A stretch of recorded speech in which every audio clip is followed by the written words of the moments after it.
Have you ever had a craving and given in under the excuse of, well, I can just eat less later? This is what I call planned restriction. Planned restriction is where you create a future promise to yourself to eat less. And it usually is in order to give yourself permission to eat more now. Planned restriction sounds like saying to yourself, I'll be good after vacation. I'll eat light later. I'm not going to eat as much at dinner. I'll eat less this week. I'll make up for this with a hard workout. I'll start over Monday. And why this happens is because planned restriction feels responsible. It feels like you're being disciplined and you're doing something that will help you. Like you're getting ahead of things and you're gonna balance it all out. But the problem is your brain doesn't hear it that way. What your brain hears is food is about to become scarce. In the moment your brain senses scarcity, it shifts into a completely different mode. Your brain is constantly trying to answer one question. Do I have enough of what I need to help me survive? And when you decide ahead of time that you're going to restrict, even if it's just something subtle like eating lighter at dinner, your brain interprets that as a future deficit. This puts you into anticipatory hunger and reward sensitivity, where your brain doesn't wait until you're actually deprived. It responds to the expectation of deprivation. It anticipates that a strong hunger is coming soon. So what happens? Food becomes more valuable. It becomes more exciting. It's more urgent to eat that thing now. And this is partly driven by dopamine because dopamine isn't just about pleasure. It's more about motivation and pursuit. When your brain thinks food is about to be limited, dopamine increases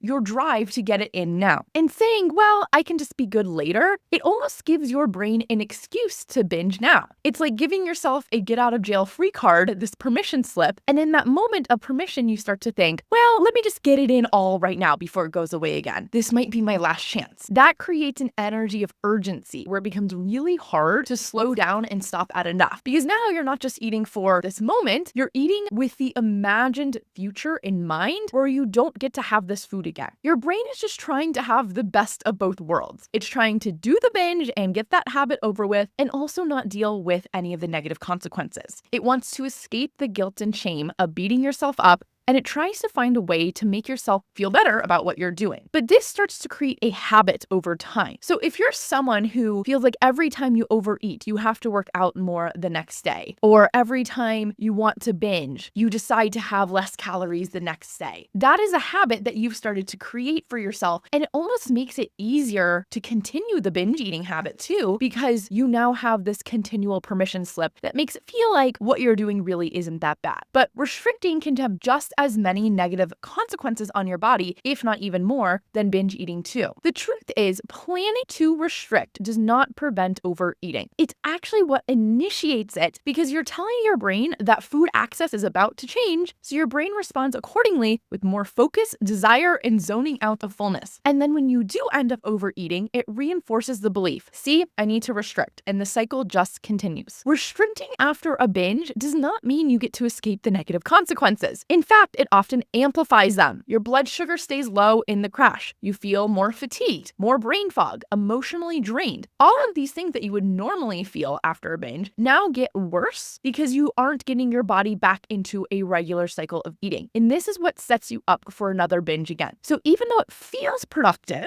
to say, well, I'll just eat less later and like I'm balancing out the calories, what most likely happens, and you can look at this when you look back at your past patterns, is you restrict and then you try to be good and then you just have an even bigger binge the next night. And if you keep doing this, you might end up in a week-long cycle of undereating and binge eating. And then you really feel hopeless. There's also this big emotional drain on you where you just feel like, I don't feel like I can do this anymore. You feel like you start to give up on yourself. You're constantly breaking this trust in yourself. And that has a bigger impact than you can ever imagine. What can help is if you allow yourself to remove the guilt and shame from the binge. Because when you are constantly beating yourself and telling yourself how much of a failure you are and you can't believe you did this again and you're never going to get this, that's what makes you want to try and to go to frantic action mode and say, well, I need to do something about this. I'm going to eat less now. But if you take away that guilt and shame and instead bring in compassion and curiosity, you don't feel the need to take that panicked action so much. And that's a good thing. We don't want to take panicked action because panic action leads to panic results. And those results are usually not something we want to keep. We want our results to be coming from love and self-care for ourselves, because those are the things that are going to last long term and that really feel good. So the more we can be kind to ourselves after a binge and actually learn and grow from it, the less likely we are going to be having the desire to start restricting again. Promise yourself that you will eat the same later or tomorrow, whether you binge or not. This is really important, because if your brain knows that I no longer have permission to restrict after a binge, it makes it less likely that you're going to want to binge right now, because you know you're going to have to sit with the consequences. I want you to eat breakfast, even if you binge at night and you're not super hungry in the morning, because when you start skipping breakfast after binges, it continues to create this inconsistency around food. Your brain